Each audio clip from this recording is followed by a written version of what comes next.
Baik, saudara pendengar Ria 897, saya akan bacakan kisah yang pertama ini. Ini adalah satu kisah peristiwa yang dikongsi sama, kiriman daripada Natrisha, Nur Natrisha berkongsi. Ini berlaku ketika beliau hamil, dan ini merupakan kehamilan yang pertama.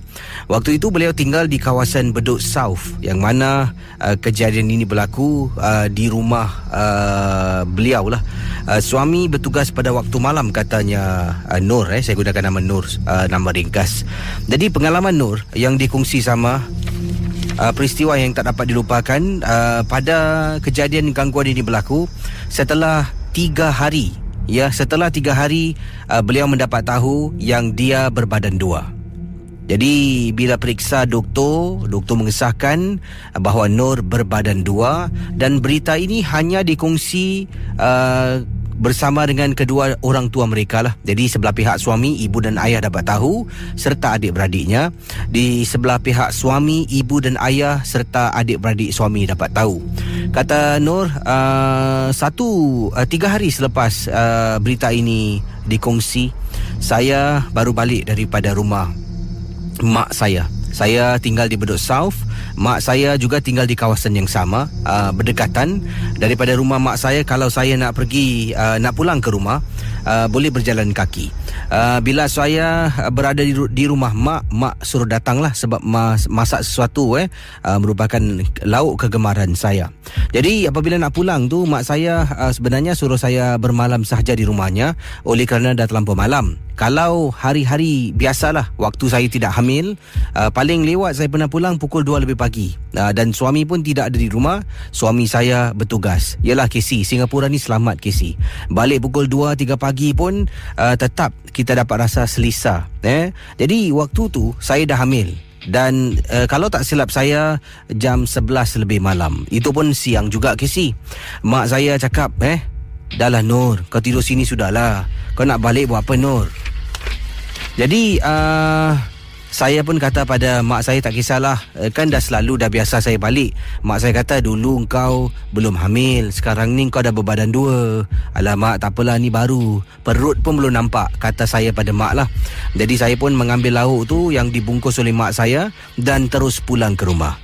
Pendengar Ria 897, anda bayangkan seorang wanita hamil yang tinggal di Bedok South, yang mana Bedok South ini, untuk pengetahuan pendengar-pendengar di luar Singapura, Bedok South adalah sebuah estet perumahan yang agak sunyi. Estet perumahan di waktu malam ni antaranya, kalau sunyi, Bedok South lah tempatnya. Dan beliau ni balik seorang diri, berjalan kaki jam 11 lebih malam dengan keadaan hamil. 3 hari selepas dia berkongsi berita ini kepada kedua orang tuanya. Jadi Nur berjalan kaki pulang ke rumah dengan tangan memegang makanan yang dibungkus oleh ibunya untuk dibawa pulang. Dalam perjalanan, kata Nur, saya dapati macam rasa tak sedap hati, seolah-olah saya diikuri dari belakang. Saya teruskan perjalanan dan sampai di kolong blok rumah saya ternampak ada seorang makcik sedang duduk di kolong blok. Di kolong blok rumah saya ada tempat orang bermain dam.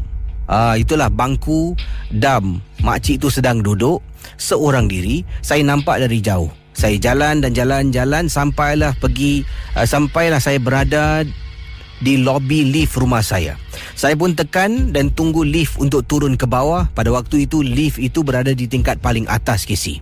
Sedang tunggu, tiba-tiba ada seorang makcik menegur saya. Katanya di sini, Nak.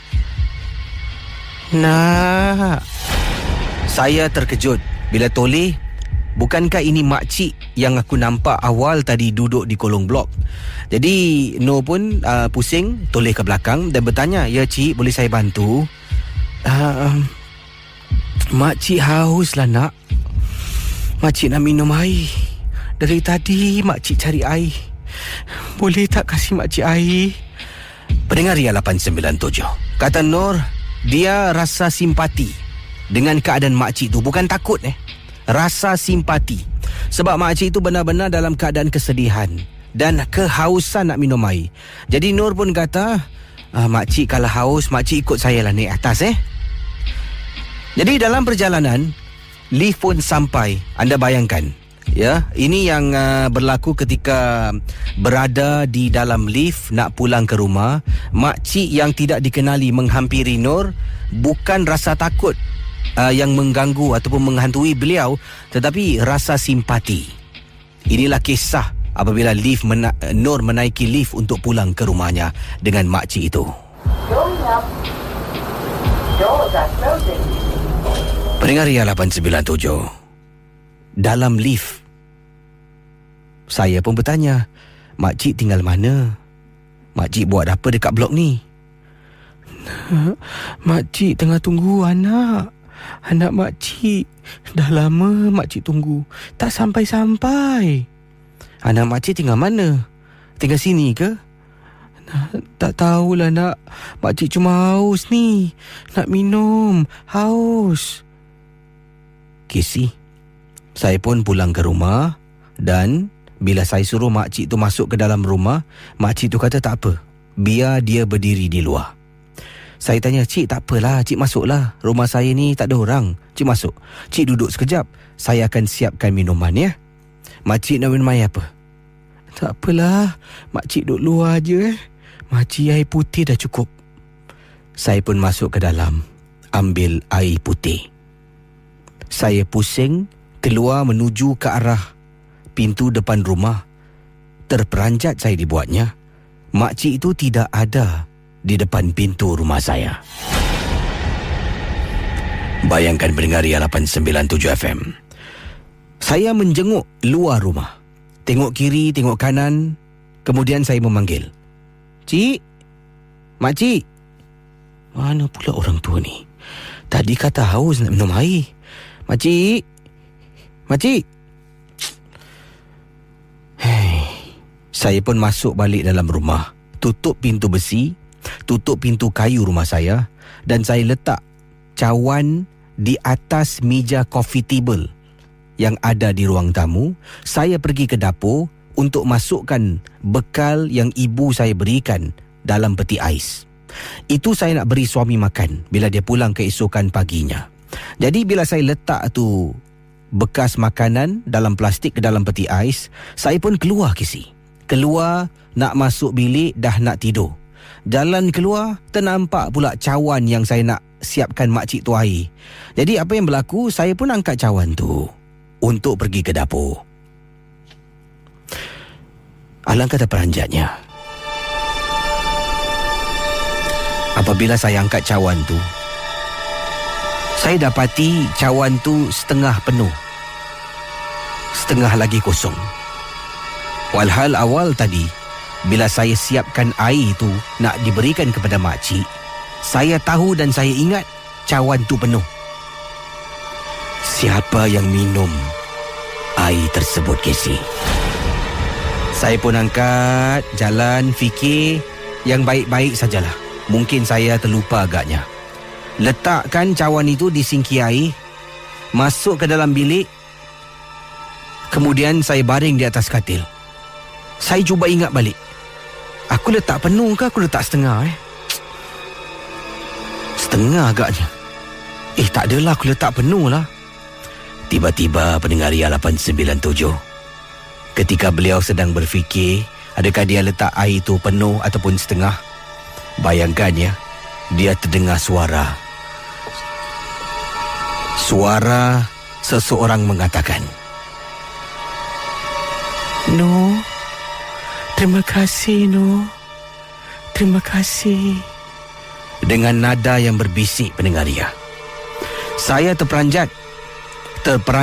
Lalu saya bangun, saya buka lampu dalam bilik, dan kemudian saya baca berkali-kali, Casey, membaca surah-surah, sampaikan saya penat, tertidur sehingga pagi dan suami saya pulang ke rumah. Saya fikirkan gangguan yang saya alami hanya setakat berhenti di situ saja. Jadi apa yang berlaku, pendengar Ria 897? Keesokan harinya, saya pun bangun, suami balik, siapkan makanan yang ibu bungkuskan semalam, berikan pada suami. Dan alangkah terperanjatnya, suami saya katakan, depan rumah ada orang tinggalkan barang. Saya tertanya-tanya, barang apa? Suami kata tak tahu, dia tak buka sebab bungkusannya amat mencurigakan. Ia dibungkus dengan kain putih. Kain putih. Zaman bila Casey orang kasih barang, kasih hadiah, kasih sesuatu dibungkus dengan kain berwarna putih. Jadi saya tanya pada suami, apa yang dia buat dengan benda tu? Suami saya pun kata dia dah humban barang tu ke dalam tong sampah. Sebab suami saya kata, awak ni berbadan dua. Saya takut kalau orang-orang nak apa-apakan awak. Casey dan juga pendengar Ria, waktu saya hamil ni, ketika saya hamil, waktu zaman tu memang zaman yang dikenali sebagai zaman perubatan, yang mana ramai mendapatkan khidmat bomo. Bomo perlukan bantuan seperti anak dara, bantuan daripada ibu yang hamil dan sebagainya. Jadi suami takut saya menjadi mangsa situasi. Suami mengangkat barang tu dan membuang barang itu ke dalam tong sampah. Rumah zaman dulu-dulu, zaman saya tinggal di Bedok South, bukan macam sekarang. Sekarang tong sampah terletak di luar rumah, Casey. Tapi dahulunya tong sampah dalam rumah. Pendengar Ria 897, bila malam tiba, suami dengan Nur sedang tidur. Suami pun sedang berbual dengan saya, cakapkan tentang anak dalam kandungan. Dia rasa gairah, tak sabar. Padahal barulah bayi itu berapa minggu saja dalam perut. Tiba-tiba dengar bunyi. Seperti orang hentak sesuatu. Abang dengar tak? Bunyi apa tu Suami saya bangun. Saya pun bangun. Pendengar Ria 897. Bunyi itu datang daripada lubang tong sampah yang ada di dapur rumah saya. Beberapa kali tong sampah tu dihentak-hentak. Bang, apa tu bang? Tak tahulah. Suami pun mengambil penyapu, pukul balik tong sampah tu, dia hentak peng peng peng beberapa kali. Benda tu terhenti seketika. Alangkah terperanjatnya, benda tu hentak balik semakin kuat. Dan suami dengan saya dengar dengan jelas bunyi sesuatu mengerang yang amat menakutkan. Pendengar Ria 897.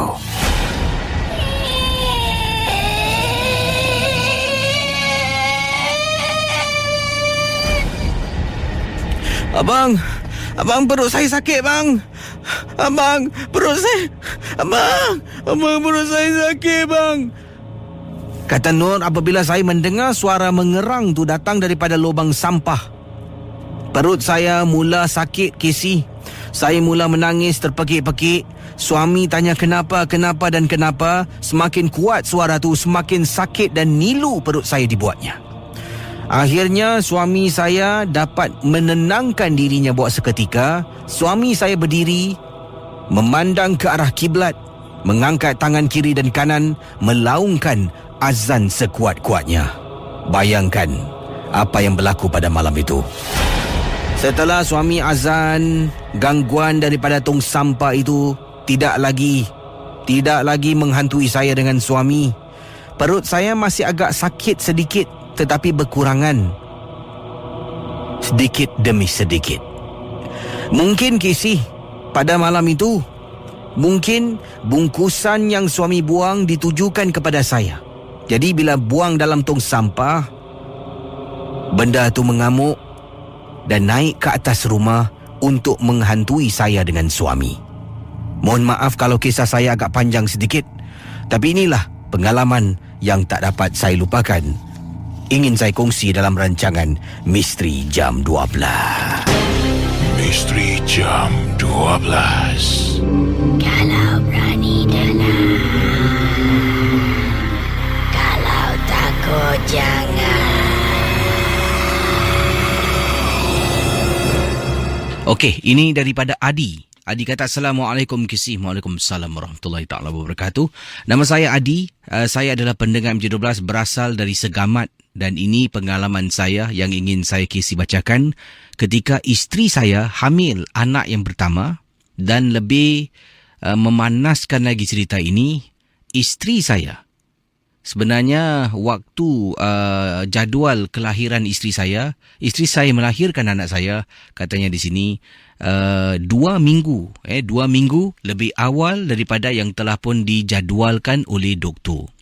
Jadi dalam rumah kami, isteri dah ada contraction, sakit yang begitu dahsyat, sampaikan isteri saya terpaksa melahirkan anak dalam rumah kami. Ini adalah kisah dari Adi yang berkongsi pengalaman. Adi dari Segamat. Misteri Jam 12. Kalau berani dalam, kalau takut jangan. Okey saudara, ini kiriman daripada Adi yang berkongsi pengalaman beliau ketika isteri hamil anak yang pertama. Ini berlaku di rumahnya di Segamat. Katanya tolong rahsiakan nama kampung saya, Casey. Apa yang berlaku ketika isteri saya sedang mengalami contraction, saya waktu itu sedang berada dekat luar rumah, sedang betulkan motosikal saya. Tiba-tiba saya terdengar isteri saya pekik, "Abang! Abang!" Pada waktu malam, beliau sedang membetulkan motosikal. Waktu malam, isteri terpekik. "Abang!" Saya pun terperanjat. Saya letakkan sepanah yang saya pegang di tangan, lari masuk ke dalam rumah.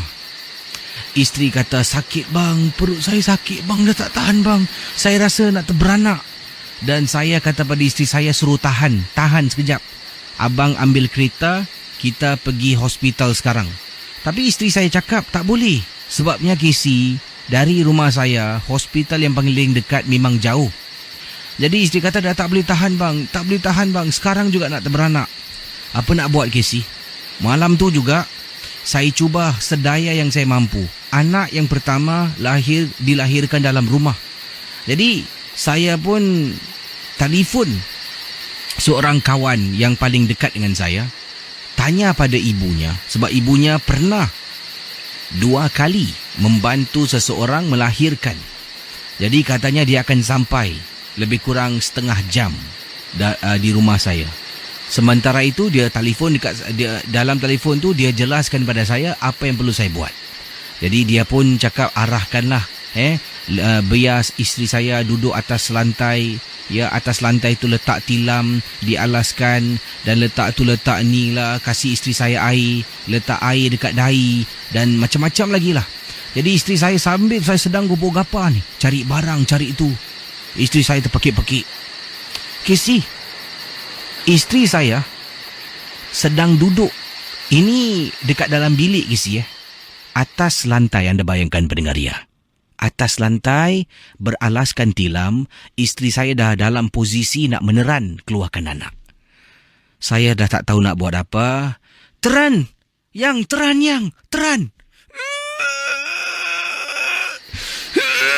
"Bang, sakit bang," kata isteri saya.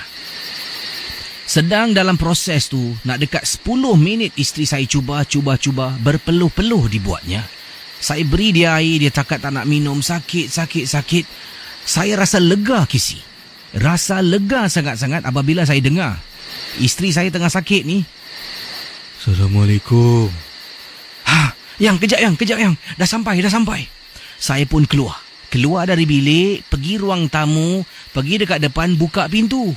Tengok dekat depan rumah tadi orang beri salam. Pendengar Misteri Jam 12, anda bayangkan. Tadi dengar orang beri salam, saya buka pintu depan tak ada orang. Tiba-tiba Casey, Abang masuk bilik bang sekarang bang, masuk bilik bang." Saya lari masuk bilik. Isteri saya menangis. "Bang, tutup tingkap bang, kata isteri dengan nada tergeta-geta. Bila saya pandang ke arah tingkap, saya tak nampak apa-apa pun. "Apa yang? Mana ada apa-apa?" "Bang, dekat tingkap tu bang, tutup tingkap bang," kata isteri saya. Dia nampak sesuatu di tingkap tapi saya tak dapat lihat. Untuk sedapkan hati, saya pergi dekat tingkap. Tangan saya nak tarik tingkap, Casey. meremang bulu rumah dan seolah-olah tingkap saya ni macam ada orang tahan ataupun tingkap saya tersendat. Tak boleh tarik, Casey. Saya tarik. Kerasnya tingkap ni. Meremang bulu rumah. Isteri makin terpekik-pekik, sakit. Kemudian, bang, cepat bang, tutup tingkap bang, saya takut bang. Kenapa keras ni? Allahu Akbar. Saya cakap Allahu Akbar. Terus terlepas tingkap dan dapat tutup dengan begitu pantas. Saya terjungap-jungap nafas saya. Saya kembali duduk depan isteri, cuba. Isteri saya masih tak boleh meneran. Masih terpekik kesakitan. Mana pula kawan aku ni tak sampai-sampai ni. Saya telefon. Hello. Man, kau kat mana ni? Okey, aku lagi 10 minit. Tak ada 10 minit, sekarang sampai, cepat, sekarang, kata saya pada teman saya. Yalah, 10 minit. Letak telefon. Casey, tingkap bilik yang dah ditutup. Assalamualaikum.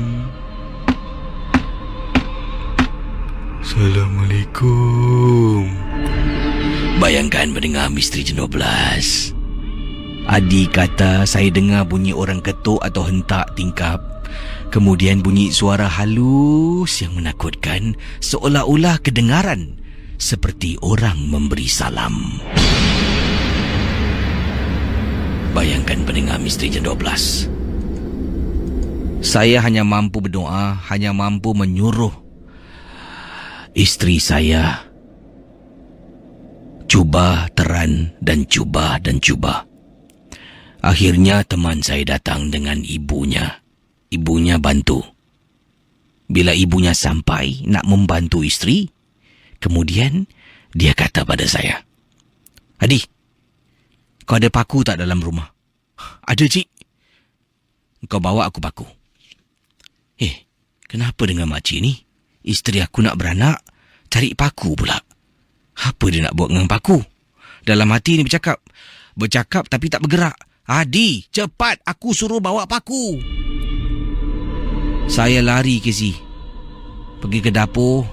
Dekat bawah almari memang saya simpan satu kotak tukul, ada paku, screwdriver dan macam-macam lagi. Saya bawa lebih kurang dalam 4 paku yang panjang. Kemudian, bagus, kau ambil paku ni, satu kau letak dekat tingkap yang kau tutup tu. Letak sana. Casey, bila saya letak paku, tingkap tu bergegar, Casey.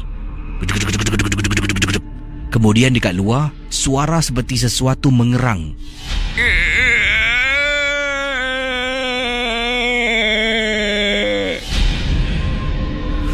Saya toleh. Cik, bunyi apa tu, cik? Satu lagi paku, aku nak kau letak dekat depan pintu rumah kau. Pergi, sekarang cepat. Casey, saya lari pergi depan pintu rumah. Saya letak paku dekat sana. Dan paku-paku yang lain adalah di beberapa bahagian. Dia suruh ambil lagi paku, letak dekat tingkap-tingkap yang ada dalam rumah. Pendengar misteri jam 12. Saya tak tahu makhluk apa yang dekat luar, tapi saya rasa dan saya pasti, katanya saya yakin, makhluk itu sedang tunggu bayi yang akan dilahirkan. Kerana bayi itu akan dilahirkan dengan adanya uri. Mungkin itulah yang dia tunggu-tunggu, Casey. Pendengar misteri jam 12, anda bayangkan, akhirnya tepat jam 11.31 malam, anak saya dilahirkan. Alhamdulillah. Alhamdulillah. Saya sebut Alhamdulillah berkali-kali, Casey. Kau pegang bayi kau. Kemudian dia arahkan anaknya. Man, Adi, kau tunjuk Man. Kau ada kain, ada plastik, ada limau, bawa kasih aku. Saya pun mengambil, Casey. mengambil plastik, tunjukkan di mana untuk ambil barang-barang yang selainnya. Kawan saya cari.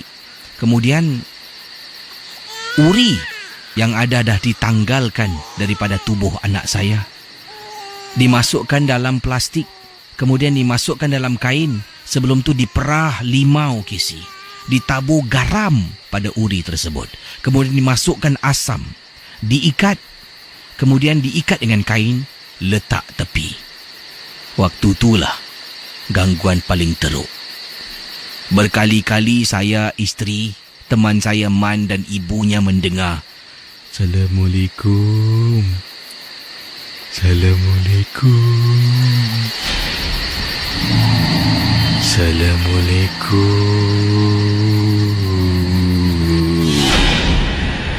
Bayangkan pendengar, orang beri salam tanpa henti, Casey. Makcik tu kata, jangan jawab salam. Kalau kau jawab, paku-paku yang kau letak dah tak boleh pakai lagi. Ya, jangan jawab salam. Pendengar Misteri Jam 12. Pada malam itu, saat paling gembira tapi saat paling menyeramkan dalam hidup saya. Gangguan itu berlaku untuk beberapa jam. Kemudian ia terus lenyap. Sebelum makcik meninggalkan saya dengan isteri, dia berpesan, malam ni, anak ni jangan letak dalam rumah ni. Kalau boleh, pergilah tidur ke tempat lain. Nanti makcik datang lagi. Makcik nak pagar tingkap-tingkap pintu kau. Anak engkau ni darah manis. Uri jangan lupa, besok tanam. Tapi ingat, jangan terlampau cetek. Tanam dalam-dalam. Makcik tu pulang. Terima kasih. Itulah pengalaman saya, Casey, dari Adi, Segamat, Johor, Malaysia. Misteri Jam 12. Kalau berani dalam, kalau takut jangan. Selamat tengah malam kepada semua pendengar Ria. Nama saya Abdul Rashid. Saya nak berkongsi pengalaman saya. Kejadian ini berlaku apabila saya menghantar adik saya pulang ke rumah, kata Encik Rashid.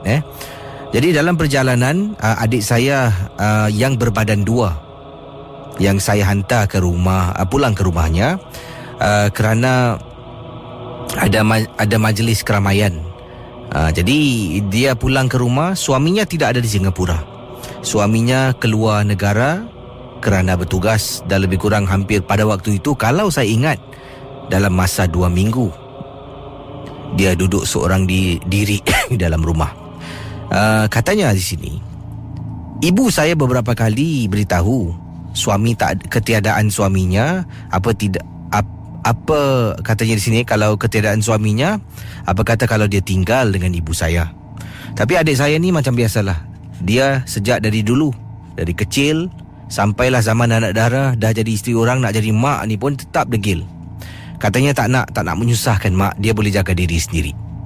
Banyak kali sampai saya pun nasihatkan dia, dia kata tak nak. Jadi satu hari tu, selepas majlis keramaian, kita jumpa adik-beradik lah. Sebab saya, kata Encik Abdul Rashid, mempunyai adik-beradik 7 orang. Kami sebulan sekali akan berkumpul di rumah mak. Kita akan makan, ada kalanya masak ataupun beli dari luar. Berkumpul adik-beradik. Saya dapat jumpa dengan anak-anak saudara saya, dengan adik-beradik saya. Jadi apabila nak pulang, saya akan hantarlah pada kejadian yang berlaku ini. Adik saya yang hamil pada waktu itu 4 bulan. Naik kenderaan, hantar pulang ke rumahnya. Apa yang terjadi dalam perjalanan, adik saya katakan yang dia mabuk, pening. Jadi dia pun minta izin untuk tidur lelapkan mata. Saya pun kata kerusi tu kebelakangkan, supaya dia dapat tidur dengan lebih mudah. Jadi dia pun kebelakangkan kerusi. Saya pun pandulah, perlahan-lahan pandu. nak pulang ke rumah. Adik saya tinggal di kawasan Bukit Batok, Casey. Jadi bila sampai dekat depan rumah, saya pun kejut. Saya panggil adik saya Nunu. Nunu. Adik saya bangun dan kemudian saya cakap lagi, Nu tak sihat tau. Nu tidur rumah mak lah. Abang hantar balik nak. Tak payahlah balik rumah sendiri. Dan dia pun beritahu 1000 alasan, kata tak kisah, boleh. Dia pun tegakkan kerusi yang dia baringkan tadi. Kemudian saya kata tunggu kejap. Saya pun tekan hazard light, keluar. Adik saya pun keluar. Saya kata tak apa, abang hantar naik atas. Dalam perjalanan, Casey, saya nampak ada perempuan ni duduk dekat kolong blok rumah Bukit Batok adik saya. Memang pada mulanya tak fikir yang bukan-bukan. Tidak fikir yang bukan-bukan. Sedang jalan, adik saya ni jalan perlahan-lahan kerana mabuk. Jadi sampai dekat lift, saya pun tekan butang lift. Sedang tunggu lift nak turun, saya pandang lagi kiri kanan. Terkejut saya apabila saya ternampak sebelah kiri pula. Kalau tadi laluan kanan tu saya jalan, katanya Encik Abdul Rashid ternampak ada perempuan ni tengah duduk. Sampai dekat lobi lift, tengah tunggu lift nak turun, saya toleh kanan, toleh kiri, terkejut. Orang yang sama berada di sebelah kiri agak jauh daripada lobi lift. Dari situ saya tahu ada benda yang tak kena. Ada sesuatu yang tak kena. Jadi saya pun kata pada adik saya, Nunu, dah lah. Nunu masih pening kan, masih mabuk kan. Saya pun kata jangan degil. This time around tolong dengar cakap abang, kata Encik Abdul Rashid. Jadi adik saya mula-mula tak nak. Dan dia pun tahu ada sesuatu yang tak kena. Saya pegang tangan adik saya, jalan perlahan-lahan pergi dekat kereta. Buka pintu, adik saya masuk dalam, tutup. Toleh belakang, toleh kiri, toleh kanan, Casey. Cari mana yang perempuan tadi tu, tak ada. Masuk dalam kereta, tutup pintu kereta. Adik saya kebelakangkan kerusi untuk baring. Saya nak hantar balik rumah mak saya, suruh dia duduk sana untuk beberapa malam. Bila adik saya dah baringkan kerusinya, saya pun nak bergerak. Saya tengok cermin rear view mirror. Alangkah terperanjatnya, Casey, tempat duduk belakang yang gelap. Saya memandu MPV, kereta 7-seater, Casey. Jadi tempat duduk paling belakang agak gelap sedikit. Kelihatan macam ada susuk tubuh yang sedang duduk. Nasib baiklah, kata Encik Abdul Rashid, dalam kenderaan saya ni ada CD surah-surah. Nak baca, yalah, saya ni memandu. Kemudian saya pun takut nanti tersalah. Saya pun keluarkan CD, masuk, play.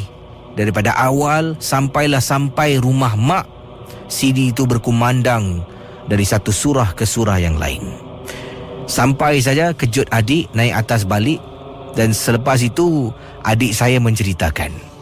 Dia menceritakan kenapa tiba-tiba dia terbuka hati untuk ikut saya. Sebelum ini kan adik saya berdegil, mati-mati tak kisah nak balik juga. Katanya ketika berada dekat lift, sedang tunggu lift nak turun,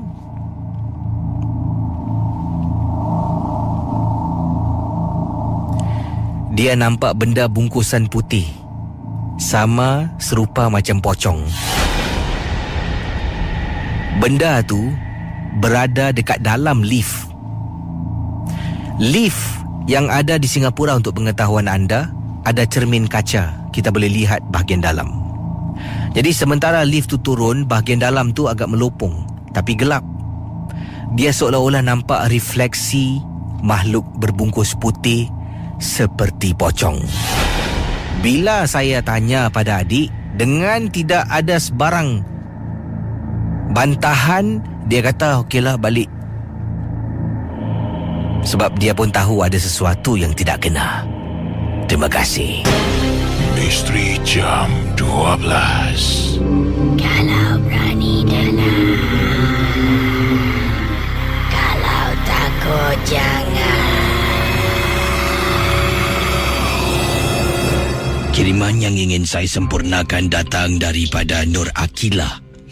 Nur Akilah yang berkongsi peristiwa yang menghantui beliau ketika dia hamil anak yang pertama. Benar ataupun tidak, jangan kita percaya dan terikut-ikut dengan apa yang bakal saya bacakan dalam Misteri Jam 12. Apa kabar Casey? Juga pendengar Misteri Jam 12. Saya Nur Akila. Peristiwa yang saya ingin berkongsi adalah satu pengalaman yang tak dapat saya lupakan. Ini terjadi ketika saya hamil anak yang pertama. Macam-macam kisah berlaku. Macam-macam berlaku. Hal ini berlaku agak lama dahulu, pada tahun 1980-an. Pendengar Ria 897. 1980-an. Saya tinggal dengan suami dan anak dalam kandungan. Kami tinggal di sebuah kawasan, dan kawasan ini banyak juga kisah-kisah yang seram yang dikaitkan dengan tempat tinggal lama saya, iaitu rumah lama saya di Bedok South. Saya pernah juga mendapat berita daripada beberapa rakan pada tahun 80-an itulah, di mana rakan saya mengatakan kalau dekat rumah duduk sorang-sorang, hati-hati. Teman saya ni bukanlah nak menakutkan saya, lebih kepada memberi nasihat kepada saya supaya berhati-hati. Casey memang benar. Bila suami saya keluar bertugas, ada shift, kadang-kala bekerja pada waktu malam. Bila dia keluar bertugas pada waktu malam, pukul 9 malam suami dah keluar rumah. Akan balik keesokan harinya jam 7.30 pagi, akan tinggalkan tempat tugas sampai rumah dalam 8 lebih pagi. Jadi dalam masa 9 lebih malam sampai waktu pagi, saya duduk rumah seorang diri. Dan saya ni sebenarnya agak takut setelah mendengar beberapa kisah tentang kawasan rumah saya di Bedok South pada tahun 1980-an. Pendengar Ria 897. Suami keluar dan suami pun nasihatkan saya, sayang, nanti bila abang nak keluar pergi kerja, tutup pintu semua, kunci dalam, tingkap pun tutup, jangan buka tingkap. Orang tak kenal jangan buka. Ya. Lagipun siapa lagi nak datang malam-malam macam ni? Yang penting saya yang tutup pintu. Itu peringatan suami kepada saya hampir setiap malam kalau suami saya nak keluar ke tempat tugas. Pendengar Ria 897, saya rasa takut. Tapi saya tak nak beban suami saya dengan fikiran takut saya, sebab nanti suami tak boleh bertugas dan suami akan khawatir pada saya dan juga pada anak dalam kandungan. Saya cuma kata, yalah bang, dan takut saya tak ada apa-apa. Suami keluar ke tempat tugas. Casey bayangkan, suami keluar 9 malam. 2 jam kemudian Casey, dalam jam 11 lebih malam, saya ni tengah duduk dalam bilik, dah nak lelapkan mata nak tidur. Di televisyen pun pada waktu tu dah tak ada cerita lagi dah. Saya pun dalam bilik sedang baring. Kemudian saya ambil satu majalah, sedang baca majalah. Tiba-tiba saya dengar ada orang ketuk pintu.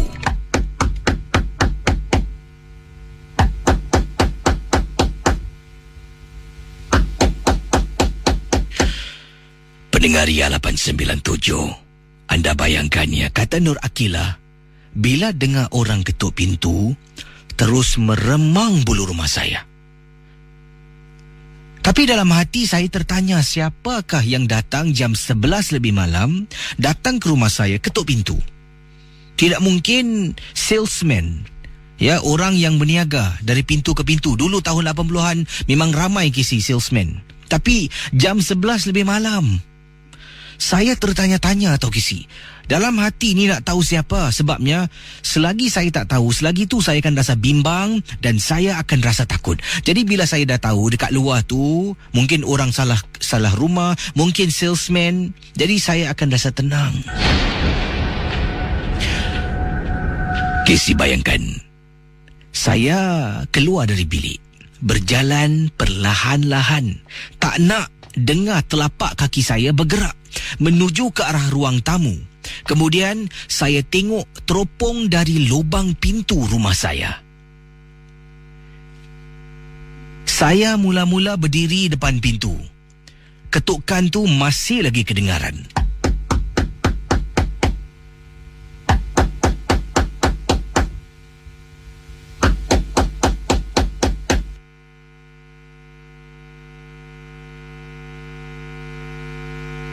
Pendengar Ria 897, anda bayangkan, saya berdiri tegak di hadapan pintu. Jarak pintu dengan saya lebih kurang dalam 1.2 meter lah, tidak begitu jauh. Dalam hati tertanya ni, siapakah di luar rumah? Pendengar Ria 897 FM, Nur Akila kata, selangkah demi selangkah demi selangkah.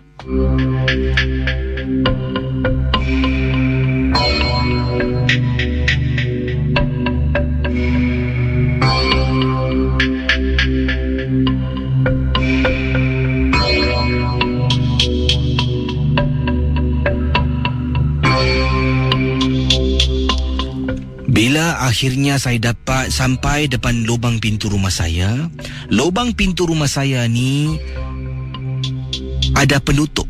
Saya tolak penutup lubang pintu dan letakkan mata saya dekat pintu. Saya terperanjat, Casey. Depan rumah saya cuma nampak rambut hitam yang menutupi bahagian depan pintu rumah saya. Dan Casey, kata Nur Akila, pada waktu itu bulu rumah saya semakin meremang, juga bulu tengkuk saya meremang. Dalam masa yang sama, sedang mata saya di lubang pintu. Assalamualaikum. Saya dengar orang beri salam. Assalamualaikum, katanya. Bukan Assalamualaikum, bukan. Tapi sebutannya yang saya dengar, Assalamualaikum. Pendengar Ria, dalam masa yang sama, daripada rambut sebelah tepi, nampak rambut, saya nampak telinga. Kemudian dia bergerak sampai matanya dekat lubang pintu bahagian luar. Mata saya bertentangan dengan mata benda yang dekat luar. Benda tu tengok, beliakkan matanya, dan saya dapat rasakan macam ada sesuatu yang tak kena. Dia ketuk lagi. Assalamualaikum. Kisi, pada waktu itu saya hampir-hampir terpekik. Saya ke belakang, selangkah demi selangkah demi selangkah, pusing dan terus bergegas masuk ke bilik tidur. Gangguan yang saya hadapi bukan hanya sekali, Casey. Saya tidak beritahu suami sebab saya tak nak suami saya khawatir tentang diri saya, dan saya tak nak duduk rumah mak mertua saya. Sebab suami akan suruh saya duduk rumah mak mertua saya, dan saya tak nak sebab saya tak berani nak duduk sana. Mak mertua saya ni bukan apa, tidak begitu sihat. Nanti saya akan menyusahkan dia untuk jaga saya, Casey. Jadi saya pun tidaklah beritahu suami, dan bayangkan setiap kali suami saya bertugas pada waktu malam, setiap kali benda ni akan datang ketuk pintu rumah saya dan akan beri salam yang melirit. Bila suami keluar jam 11 lebih, 12 lebih tengah malam, dia akan datang ketuk pintu dan saya tahu saya tak akan buka pintu. Saya tidak akan buka pintu rumah. Setelah hampir lebih kurang 2 bulan lebih saya diganggu, Kisi. Tapi bukanlah setiap hari. Sebabnya suami saya bertugas shift ni mengikut jadual. Kadang-kadang seminggu 2 kali bertugas shift, 2 kali itulah saya kena ganggu. 2 bulan lebih setelah itu, benda tu hilang entah ke mana. Mungkin dia gagal memasuki rumah saya. Gagal saya buka pintu dan mengganggu anak dalam kandungan. Alhamdulillah anak saya pun dah besar. Tapi kenangan pengalaman yang menakutkan ini berlaku, takkan saya lupakan. Terima kasih dan selamat tengah malam. Misteri Jam 12. Kalau berani dalam, kalau takut jangan.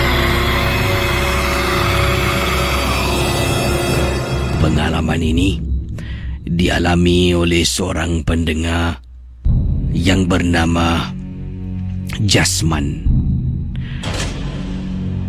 Casey, saya nak berkongsi peristiwa. Saya pada waktu itu menonton wayang dengan isteri. Isteri saya berbadan 2, hamil anak kami yang pertama. Sebenarnya sudah lama kami tidak menonton wayang.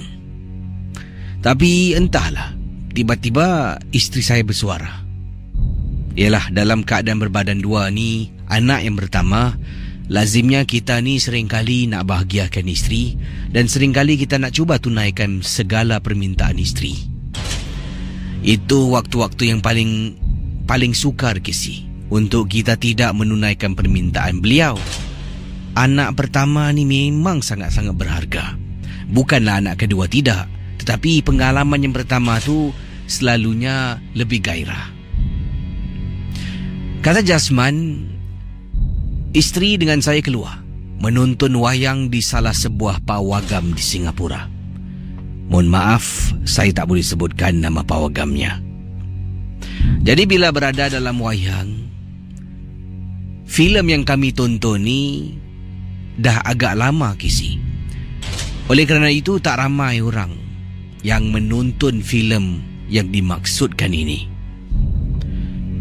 Kami pun masuk ke dalam pawagam, pergi ke tempat duduk kami dan duduk sambil makan popcorn dan sambil itu menunggu untuk wayang ini dimulakan. Pendengar Misteri Jam 12, yalah, dah lebih kurang duduk 10 minit dekat dalam, masih belum lagi mula filemnya tu. Jadi kata Jasman, macam-macam iklan, macam-macam filem ataupun trailer filem ditunjukkan. 10 minit isteri saya kata nak terkucil. Jadi saya pun bangun, jalan perlahan-lahan, temankan isteri pergi ke tandas untuk legakan diri. Pendengar Misteri Jam 12, bila sampai tandas ini terletak di luar pawagam, bukan dalam, Casey. Di luar pawagam, jadi kena keluar, isteri pergi tandas. Selepas tu isteri dengan saya masuk balik, dah mula filem yang kami nak tonton tu. Saya dapati apabila sedang berjalan menuju ke arah tempat duduk kami, seat di sebelah tempat duduk isteri saya, ada seorang perempuan sedang duduk. Dalam hati saya menyumpah, Casey, banyak-banyak tempat duduk yang kosong sebab ini filem dah tak ramai lagi menonton.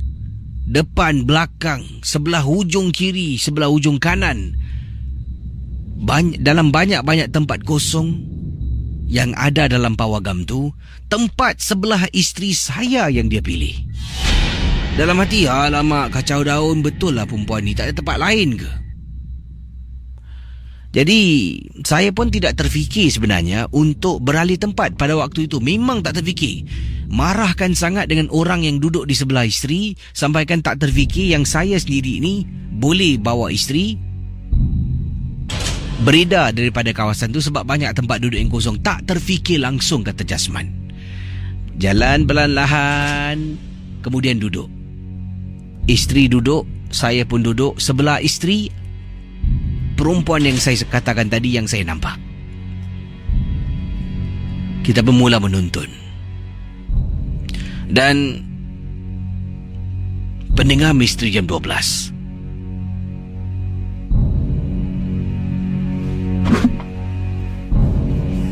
apabila saya sedang duduk, saya perhatikan wanita di sebelah isteri saya ni kelakuannya agak ganjil daripada orang-orang biasa. Dia merenung ke hadapan tapi tak tahulah apa yang dia tengok, apa yang dia lihat. Jadi katanya di sini, saya pun berbisik pada isteri, "Mama, sibuk betul orang tepi mama ni. Banyak tempat, kiri ada, kanan ada, hujung, depan semua ada.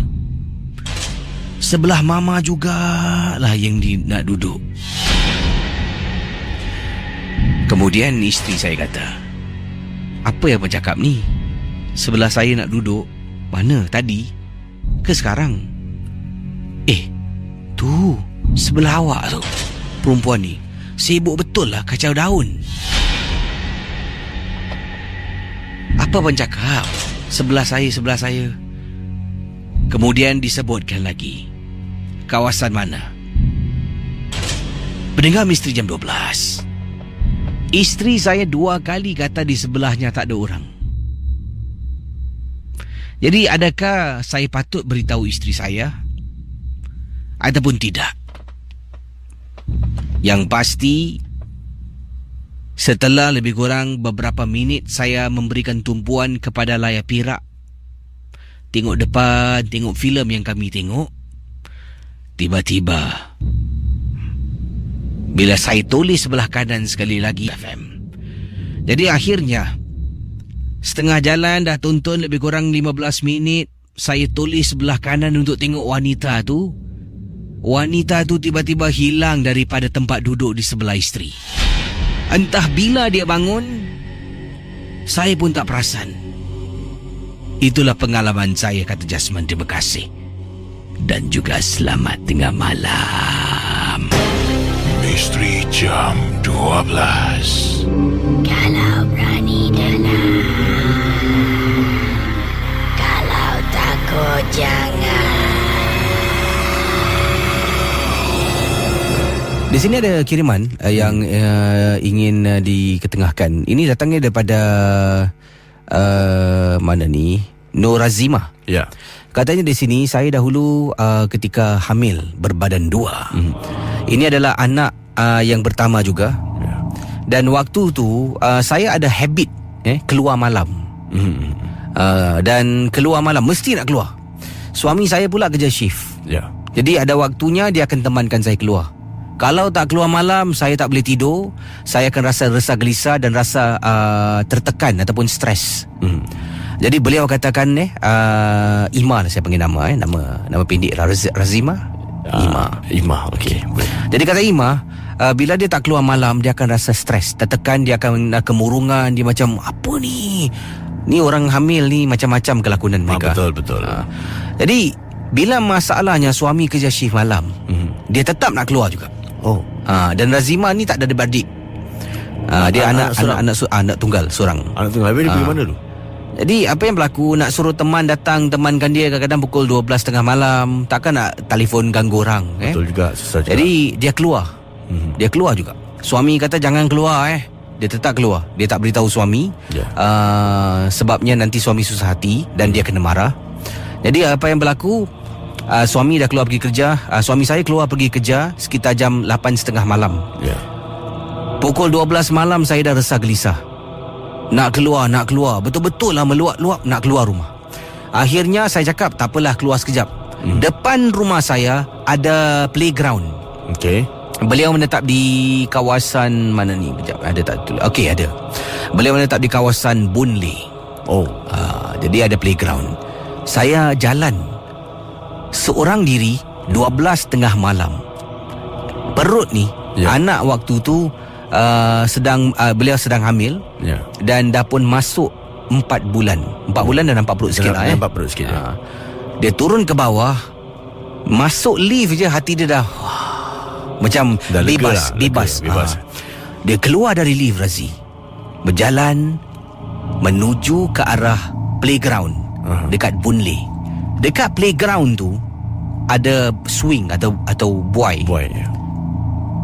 Pukul 12:30 malam, saya nampak ada budak perempuan sedang main swing.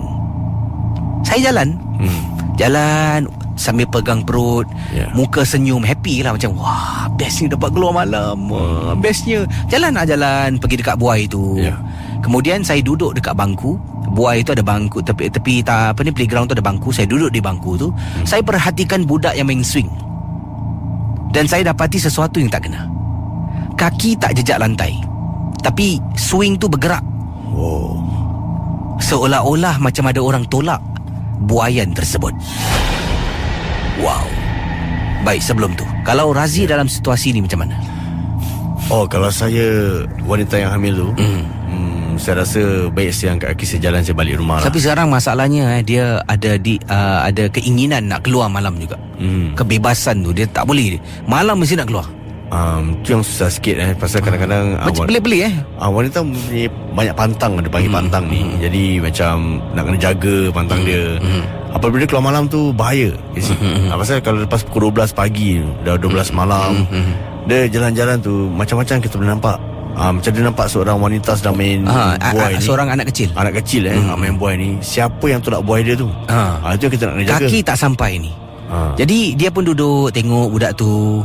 Dan satu ketika sedang saya duduk di bangku di depan playground, budak yang bermain buai tu yang dihayun laju turun naik, turun naik, turun naik.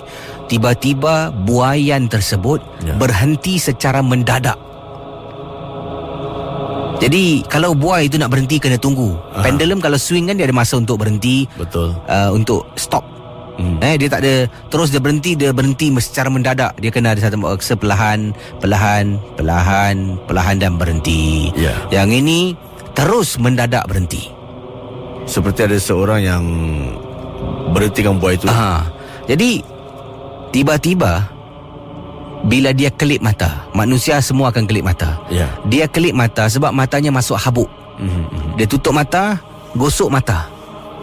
Dia buka mata, budak yang dekat buai duduk dekat bangku di sebelahnya, katanya Ima. Dia tengah gini gosok mata ni, gosok. Buka mata. Astaghfirullahalazim. Oleh kerana katanya dia terperanjat. Cara dia terperanjat, dia sampai terhentak tangannya dekat perut. Dan ia menyebabkan pendarahan. Dia dapat rasakan bahagian pahanya macam ada air sejuk. Itu darah lah mengalir. Darah mengalir. Saya pun bangun dari tempat bangku tu.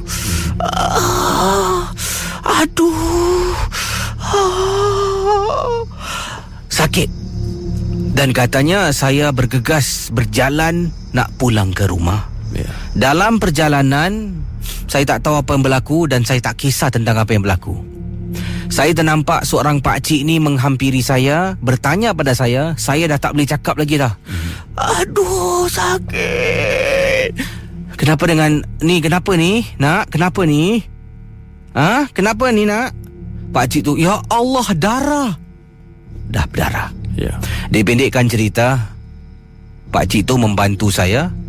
Dia membawa saya naik ke rumahnya, yang mana isterinya ada. Menelefon ambulans datang dan amat menyedihkan. Itu anak pertama 4 bulan yang tak dapat diselamatkan. Gugur lah. Gugur. Jadi bayangkan dia tak perlu jalan, jatuh dia terperanjat dan terhentak tangannya pada perut. Itu telah pun menyebabkan dia keguguran. Jadi setelah ini, perkara ini diceritakan kepada pakcik itu dan isterinya lah. Setelah semua proses habis, dia turun bawah untuk cakap terima kasih lah mungkin dia ceritakan. Dan pakcik tu kata mungkin yang dia nampak tu adalah makhluk yang inginkan kandungan dalam perut tu. Jadi dia buat apa jua cara untuk keguguran supaya dia boleh ambil. Dijadikan sebagai di dalam tu lah. Santapan. Wow, terima kasih pada Ima, kisah yang menarik ni. Macam mana Razi, kisah ni okey? Kisah ni okey. Semua pasal kalau kata tentang wanita hamil ni, saya pernah dikongsi oleh sebuah kisah oleh teman saya lah, yang mana isteri dia pun baru hamil anak yang pertama. Dan ia berlaku di kawasan Woodlands. Dan ketika isteri dia sedang baring biasanya dalam pukul 1 atau 2 pagi, pertengahan itu dia akan terasa seperti ada seseorang yang sedang pandang mereka berdua daripada luar rumah. Pasal bilik mereka dekat koridor. Jadi bilik mereka ada blinds, kan? Jadi blinds tu kadang-kadang mereka buka sikit lah, kasi angin masuk. Tapi apabila mereka pandang keluar, mereka pernah ternampak macam seorang wanita ni sedang pandang mereka daripada luar. Seperti wanita tu seperti nak kandungan dalam isteri dia tu lah. Oh. Ini sama kisah lah mungkin. Ada orang walaupun tidak nampak perut Ya. Setengah orang-orang yang berilmu dia boleh tahu kau hamil ke? Ya. Dia boleh faham Misteri Jam 12. Kalau berani dalam,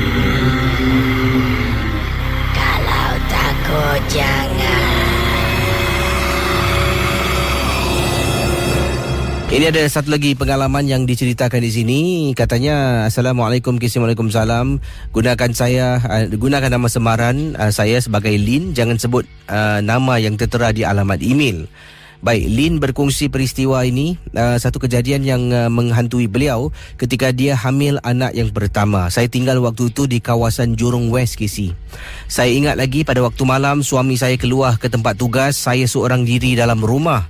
Tapi sebelum tu saya pun dah tahu ada sesuatu yang menakut-nakutkan saya mula berlaku di luar rumah saya.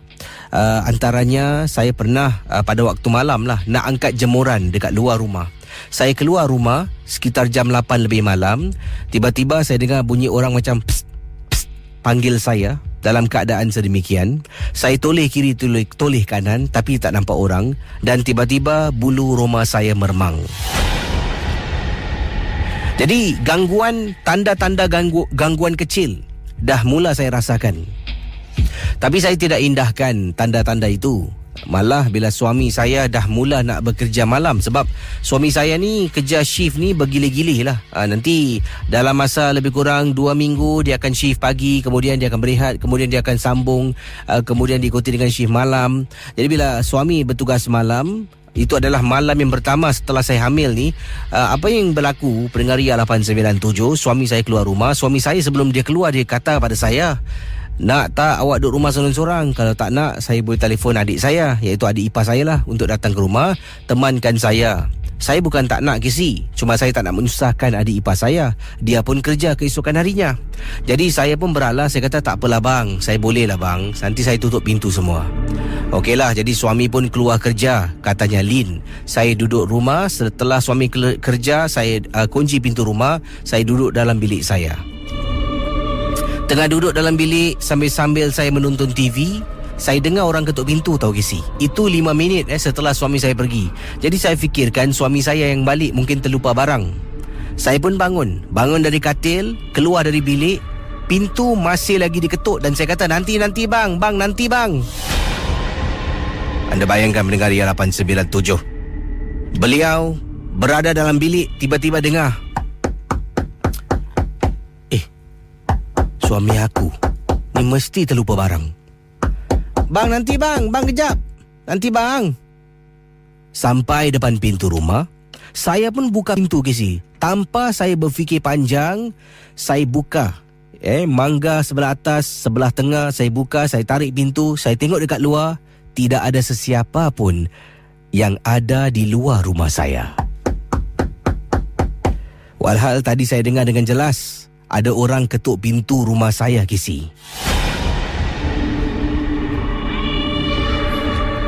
Pendengar Ria 897, saya berdiri dalam beberapa saat terfikir ni siapa yang ketuk pintu. Oleh kerana itu, saya pun tutup pintu balik, kunci pintu rumah, masuk ke dalam bilik, duduk dekat atas katil, sambung untuk menonton TV. Kisi, daripada bilik saya boleh nampak ruang tamu dengan jelas. Dekat ruang tamu, saya boleh nampak pintu rumah saya dengan jelas. Ruang tamu saya gelap. Saya hanya menyalakan lampu dapur. Jadi lampu dapur ni menerangi sedikit sebahagian daripada ruang tamu yang gelap. Pendengar Misteri Jam 12, saya nampak di sebalik pintu di ruang tamu rumah saya, seolah-olah sesuatu benda tinggi warna putih berbungkus. Pertama kali saya ternampak susuk tubuh yang menyerupai makhluk pocong, kisi. Saya ternampak, saya pandang lain, saya tengok buat kali kedua benda tu hilang. Jadi saya tetap terus menonton TV. Kali kedua saya pandang, benda tu seolah-olah makin bergerak depan. dan seolah-olah nak masuk ke dalam bilik yang mana saya sedang duduk di atas katil menonton TV pada malam tersebut. Bayangkan pendengar ya, suami saya ada simpankan surah Yasin bawah bantal. Saya angkat bantal, tarik surah Yasin. Kemudian Casey, saya baca. Mula baca surah Yasin, satu ayat pertama, ayat yang kedua, saya baca Casey. Sambil saya tak tengok kiri kanan, tak tengok pun ruang tamu, saya rasa takut sangat-sangat, katanya Lin.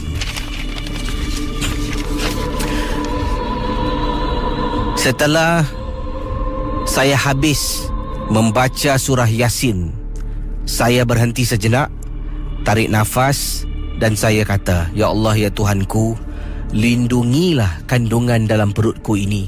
Sekiranya ada anasir-anasir yang ingin mengganggu dan mengapa-apakan kandungan ini, lindungilah aku. Kemudian saya taruh Yasin di tepi. Saya pandang ke arah luar rumah. Perasaan takut dah hilang, Casey. Saya turun dari katil, pergi depan, buka lampu ruang tamu. Saya masuk dalam bilik balik, tarik selimut, tidur sampai keesokan paginya.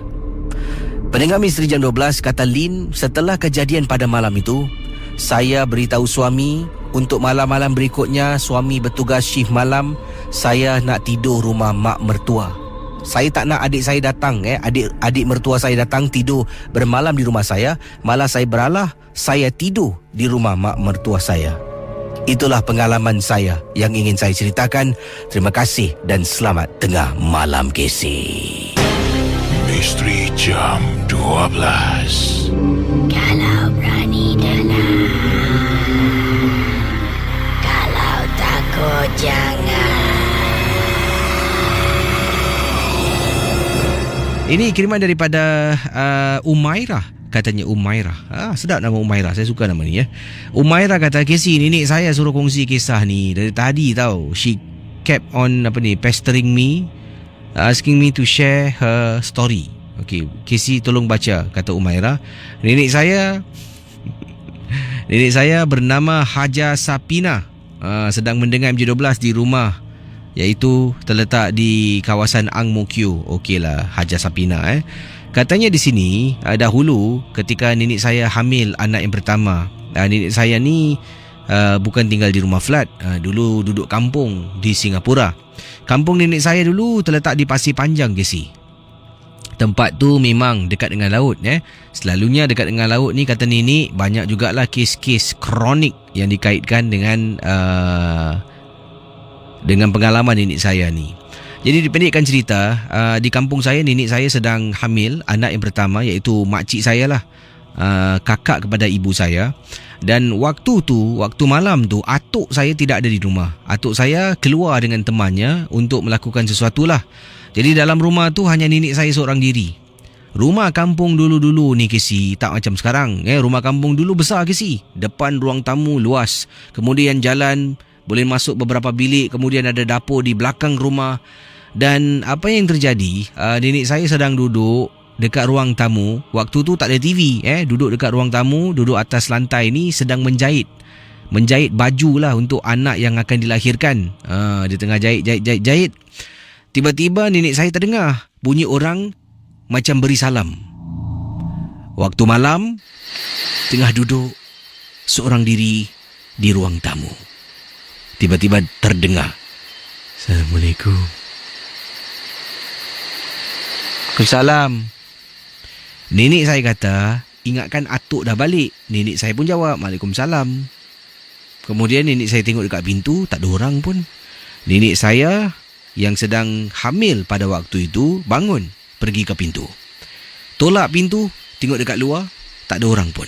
Agak gelap sedikit. Lalu nenek terpandang dekat satu sudut. Ada sebatang pohon. Di sebalik pohon tu, ada seorang perempuan dengan rambut panjang, pakaian serba putih sedang berdiri dan bermain dengan rambut panjangnya sambil memandang ke arah nenek yang ada dekat pintu. Apa yang berlaku pada malam itu, nenek saya bila ternampak makhluk tu, manusia yang disebutkan itu, nenek saya terus tutup pintu. Tutup pintu, kembali duduk dekat ruang tamu di dalam rumah. Tengah tunggu Casey. Tunggu suaminya balik yang tak balik-balik. Kalau sekarang ni kata nenek saya, senang nak cari suami. Telefon boleh, WhatsApp boleh. Tengok dekat Facebook pun boleh. Amboi nenek Facebook Jadi katanya di sini, bila nenek tunggu suami tak pulang-pulang, nenek pun dah rasa takut, dah rasa meremang. Jadi apa yang terjadi ni? Rumah kampung nenek saya di Pasir Panjang ni ada banyak tingkap. Ada tingkap yang ditutup, ada yang ditutup daun tingkapnya, ada yang ditutup dengan langsir, ada juga tingkapnya dibuka supaya angin masuk dan berangin rumah tu. Salah satu tingkap yang ada dekat ruang tamu, tingkapnya tingkap panjang tiba-tiba dari atas, bahagian luar, atas tingkap tu dekat luar lah, kemungkinan katanya di sini nenek saya nampak ada kepala orang menjenguk daripada bahagian atas tingkap. Jadi tingkap ni panjang, dekat luar tu, dari atas tu macam ada, tiba-tiba nampak kepala orang tu. Dia masuk pelan-pelan, dia tengok, jenguk, nampak keluar. Nenek saya terus pingsan. Tak sedarkan diri Nenek saya kali terakhir dia ingat dia pekik, tiba-tiba dia pingsan, tahu-tahu bangun mukanya basah dengan air sebab atuk ambil air yang dibaca, disapukan pada muka nenek beberapa kali. Nenek keadaan tidak sedarkan diri, pingsan. Atuk bangun kejutkan nenek dengan bacaan-bacaan beberapa surah. Setelah nenek saya ditenangkan, atuk saya lah bertanya dengan nenek kenapa, apa yang berlaku. Nenek saya menceritakan tentang apa yang dia nampak dekat tingkap dalam rumah. Terima kasih. Itulah kisah daripada Nenek Haja Sapina. Misteri Jam 12. Kalau berani dalam, kalau takut jangan. Baik saudara, saya akan bacakan kisah berikut ini, datangnya daripada Farhana berkongsi peristiwa. Assalamualaikum, Waalaikumsalam. Peristiwa yang saya nak berkongsi berlaku pada diri saya ketika saya hamil kandungan anak saya yang pertama. Dan seperti yang kita sedia maklum, anak yang pertama seringkali menjadi tumpuan perhatian oleh ahli keluarga, di mana dikatakan anak yang pertama ni kena jaga baik-baik. Ya, sebabnya ada juga yang memerhati. Darah manis katakan. Tapi pada saya, anak pertama, anak kedua, anak ketiga, keempat, semua adalah nyawa, semua adalah sama. Semua kita kena jaga dengan betul, dengan baik. Tapi kejadian yang saya alami berlaku pada anak yang pertama, dan ini membuat saya rasa takut sangat-sangat. Saya ni tinggal bersama dengan suami. Dan saya tinggal bersama dengan suami. Kami berpindah setahun setelah berumah tangga. Jadi bila dah pindah tu, dapat berita yang saya hamil anak yang pertama, rasa bersyukur sangat. Rumah saya ni di kawasan Sembawang. Rumah mak saya di kawasan Yishun. Jadi dari Yishun pindah ke Sembawang. Apa yang berlaku ni, rumah saya dekat Sembawang adalah dekat dengan kawasan yang sunyi sepi. Belakang rumah hutan kisi. Balik rumah kadang-kadang pukul 7-8 pun dah sunyi. Ya, kawasan rumah saya memang seram dan sunyi. Ada kalanya tengah duduk dekat ruang tamu, tengok tingkap di ruang tamu pun rasa seram. Sebab tu selalunya tingkap rumah saya tutup dengan langsir. Jadi supaya tak dapat lihat di luar. Hanya langsir tu akan dibuka pada siang hari, pada waktu-waktu terang. Waktu malam mesti tarik langsir. Tapi saya tak akan tutup tingkap sebab panas, angin pun tak masuk. Jadi berbalik pada pengalaman saya. Sebenarnya saya akur. Saya ni seorang yang penakut. Dan masalahnya bila saya hamil, bila kami dah pindah ke rumah yang baru. Jadi mak saya suruh saya tinggal dengan dia di rumahnya, iaitu di kawasan Yishun. Saya ni bukan tak nak, cuma leceh dan menyusahkan nak ulang alik. Mak saya suruh bawa pakaian lah untuk menetap di sana. Bukan apa kisi, yalah sekarang dah ada rumah baru, rasa semangat lah nak duduk di rumah sendiri. Rasa semangat juga nak jaga anak di rumah sendiri. Tapi saya kata pada mak, tengok dululah mak macam mana keadaan saya. Hampir setiap malam mak saya akan telefon, tanya khabar, bagaimana saya. Nak waktu-waktu kalau suami saya kerja pada waktu malam. nanti telefon akan berbunyi. Dia akan telefon, dia tanyalah, Ana buat apa? Dah makan? Kita akan berbual di telefon kadang-kadang sampai sejam lebih. Mak saya akan berbual dengan saya. Nanti kadang-kadang dalam perbualan ni, mak saya akan pujuk saya untuk balik Yishun tinggal dengan dia.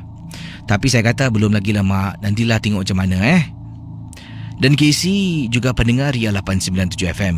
Pada satu malam, ketika saya sedang bercakap dengan mak di telefon, mak saya terdengar bunyi suara seseorang sedang terbatuk. Mak saya tanya, Imran tak kerja malam ni? Kemudian saya kata, kerja mak. Abang Imran baru keluar tadi. Siapa kat rumah kau? Tak ada orang, seorang je. Tadi mak dengar macam suara orang batuk. Saya pun kata, mak ni sukalah takut-takutkan orang. Tak adalah, mungkin mak salah dengar tak.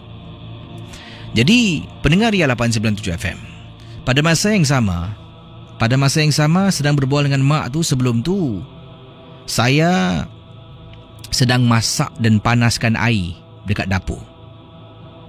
Dan memang tekak ni rasa nak minum air panas pada malam yang disebutkan. Jadi sedang berbual dengan mak, saya pun kata, mak tunggu sekejap Saya pun letak telefon, gagang telefon di tepi. Saya pun pergilah mengambil minuman saya. Saya bancuh minuman, katanya tak nak sebut nama minuman ni lah nanti free airtime pula. Saya ambil minuman panas saya, pergi dekat tempat duduk yang mana saya letakkan telefon, angkat telefon, saya cakap dengan mak. Mak saya ni sedang bercakap ni. Hello, mak. Mak. Hello, mak. Kau ni, aku dah cakap dengan kau. Duduk dengan aku, kau tak nak. Kenapa dengan mak aku ni marah pula? Hei, okey tak sekarang ni? Okey apa mak? Tadi kau nangis kat telefon.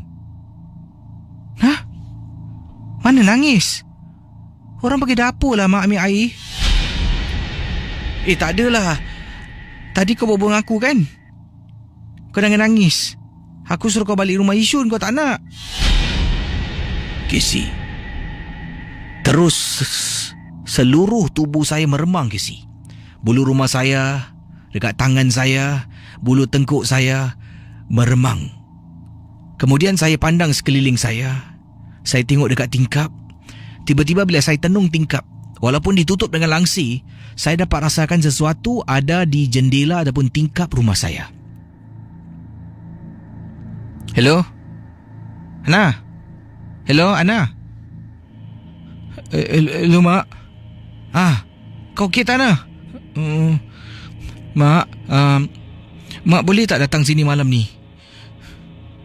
Mak saya katanya okey. Mak saya siap. Hanya dalam masa lebih kurang 35 minit, 40 minit, mak saya sampai depan pintu. Sementara menantikan mak saya datang, saya dah letak telefon, saya buka TV, tengah duduk tengok TV. Walaupun mata pandang pada TV, fikiran berkecamuk, fikir macam-macam dan bukan-bukan. Akhirnya saya buat keputusan untuk tinggalkan rumah tu dan tinggal bersama dengan mak saya, katanya Farhana. Tapi masalahnya, rumah tu kalau selalu kosong tak ada orang pun tak bagus. Setelah duduk dengan mak saya selama 2-3 hari, mak saya ambil keputusan untuk pindah dan tinggal dengan saya buat seketika setelah saya mendapatkan izin dari suami. Mak saya kata rumah saya ni seram. Ialah kisi belakang rumah hutan, dekat kawasan Sembawang, sunyi sepi. Ada kalanya mak saya pun takut nak tidur seorang. Tapi itulah sayang mak kepada anak, mengumpulkan satu pengorbanan, Casey.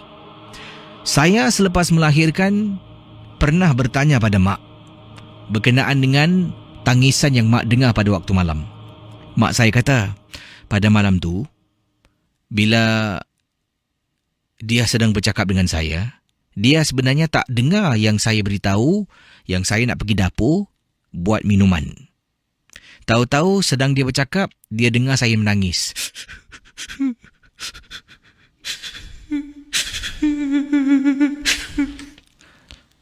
Dan mak saya tegur, "Ina, kenapa dengan kau? Ha? Kenapa?" Terus mak saya mempunyai tanggapan yang saya takut. Lalu mak saya pun marah, mengomel belitih. Katanya, "Itulah kau, aku dah cerutkan kau tidur rumah aku ke tak nak." Walhal, saya dekat dapur sedang buat minuman, Casey. Misteri Jam 12. Kalau berani dengar, kalau takut jangan. Selamat tengah malam kepada pendengar Misteri Jam 12.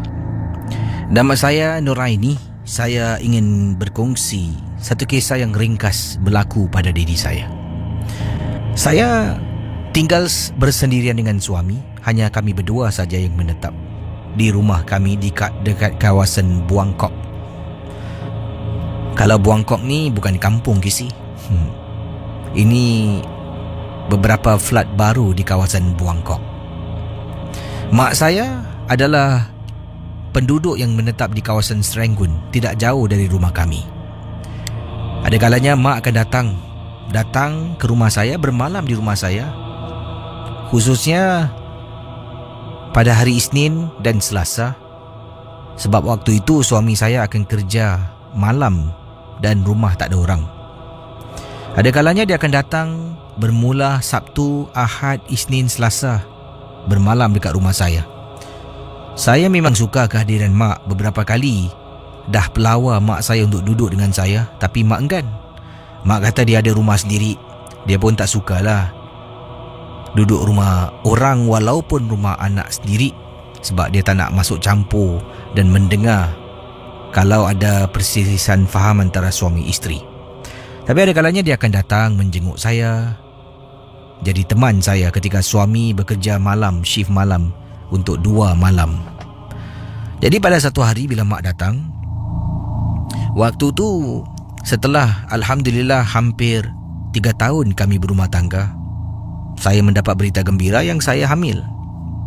Jadi setelah lebih kurang dalam 3 bulan saya hamil ni, mak saya mula memberitahu saya sesuatu. Katanya, "Ani, kau ni dah hamil dah lebih 3 bulan. Mak rasa kau duduk dengan mak lah. Ini pun anak yang pertama. 3 tahun lebih kau tunggu.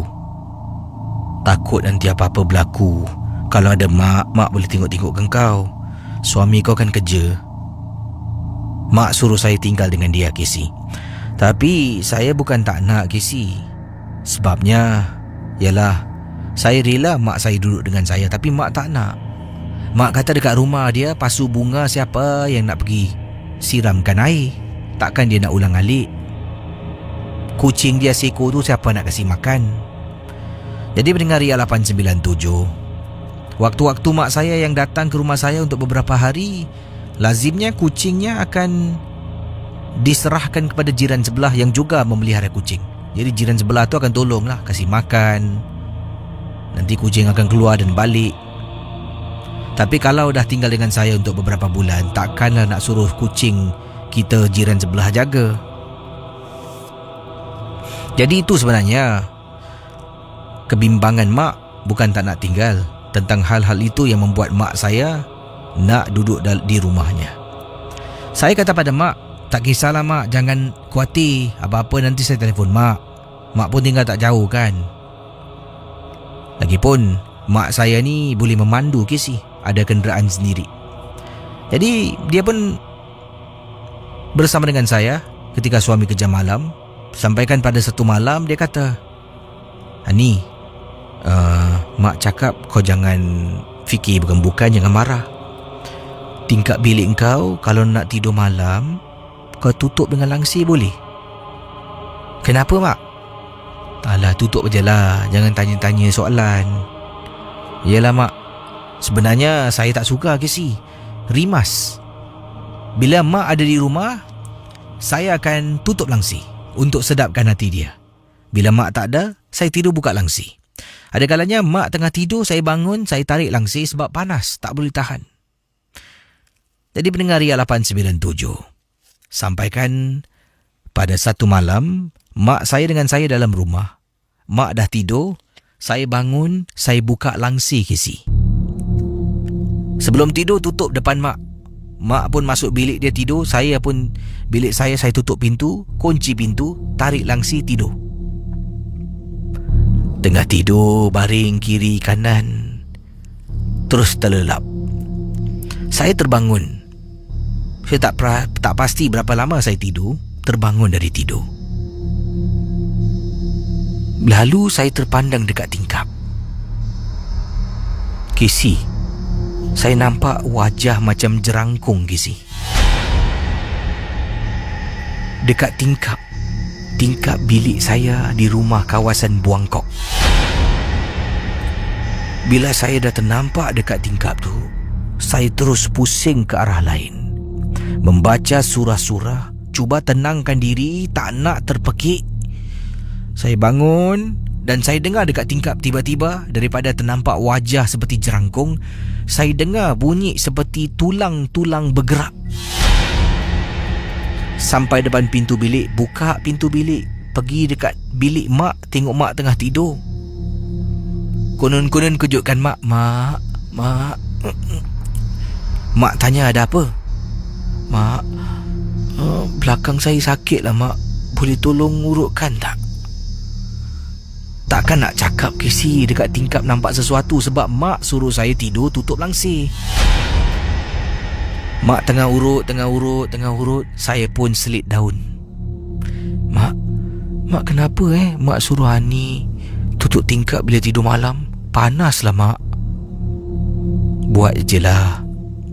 Mak pun beritahulah, mak tak boleh simpan-simpan. Semalam bila mak tengah solat isyak dekat dalam bilik kau, mak nampak macam ada benda dekat tingkap bilik kau. Mak pun bacalah surah Al-Baqarah. Kemudian mak sembuh dekat tingkap tu.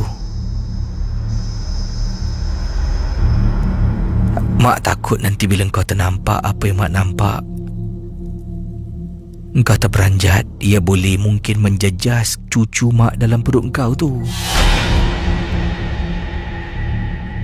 Mak, malam ni Ani tidur dengan mak boleh? Ani, kau buka tingkap tidur. Saya terdiam kisi. Kan mak dah cakap, jangan buka tingkap. Misteri Jam 12. Kalau berani dengar, kalau takut jangan.